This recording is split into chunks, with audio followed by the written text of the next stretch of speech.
So magandang hapon sa lahat. So ito special guest namin. Yan, sir, ano pa dun, sir? Yan, kung hindi nyo may tatanong po, ayan ang original na John Paul.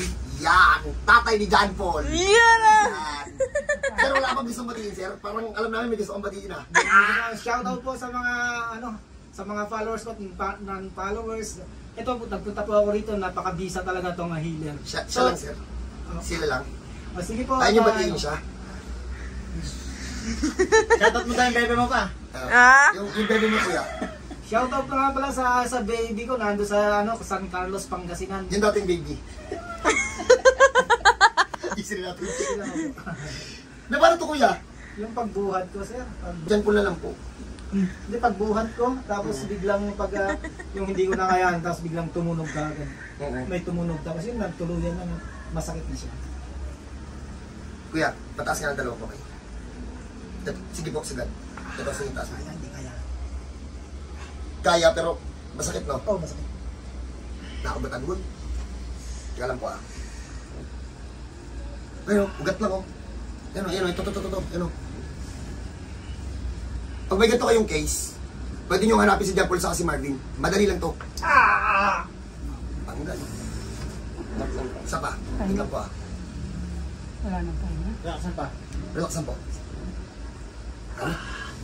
Wait lang dito, ha. Relaxan. Okay na. Pagpahinga ka muna saglit. Yung magic. Tito, taas nyo. On? O, diba? Sa inyo. Pagpahinga muna natin mamaya. Malalarbot, no? Pero hindi. Pahinga mo na dyan pa. Pahinga mo na dyan pa. Pagpahinga muna natin mamaya. Papalaro ko pa yun mamaya. Ayos ba? Hindi. Special guest yan, Papa ni John Paul. Tutok mo. Hindi po ba kamukha? Yan, o. May tatanong ka ba? Lapit ka kasi po. May tatanong ka ba, Bes? Ako? May tatanong ko, Paul. Wala naman. Pero dyan muna kayo, magkikwentuhan muna kami, cut po muna. So God bless po sa lahat. Pag may ganyan kayo, ipit na ugat. Basic lang yan. God bless po. Sa Papa ni John Paul, kanina hindi mataas. Sir, ay dito.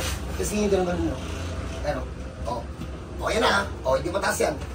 Pag ganyan kayong case, ugat, literal, pwede nyo idaan para ka lang umihi yan. Umihi, matagal pa yun, Matagalin. Ano yan? Sumilip lang. Sumilip lang, makisilip lang kayo. Ugat lang to, kapag na-chefuan nyo kami na walang ginagawa ni John Paul, i-try natin. Yan! Di nagpapailot yan, matiisin din yan. Hindi nyo na kinayan yung sakit eh. Kaya pumunta na. Ito boy? Oo, matiisin din. Hindi talaga ako nagpapakit. Kahit sa hospital. Alam ko naman matiis dito. Ano naman? Grabe yung pagtitiso. Shout out po kay kay Mama. Pero, Mama M, gumusto ko man, may bibi na siya. Yes! Diba ano po, God bless po sa lahat. Pag may po yung case, basic lang po yan, huwag niyo po patagalin. Ugat-ugat lang yan, pero napakakirot yan sa totoo lang. Huwag kayong mag-alala, yung kirot na naramdaman niya, wala pa yun sa kirot na naramdaman niya noon. Paano, God bless sa lahat. Happy lang po tayo. Nasa Antipolo na po kami. Sa Lucia del Monte, Bulacan, wala na po kami doon. And sa mga nagtatanong kung babalik pa kami doon, hindi na po pasensya na po. For good na po tayo dito sa Antipolo. So, God bless po sa lahat.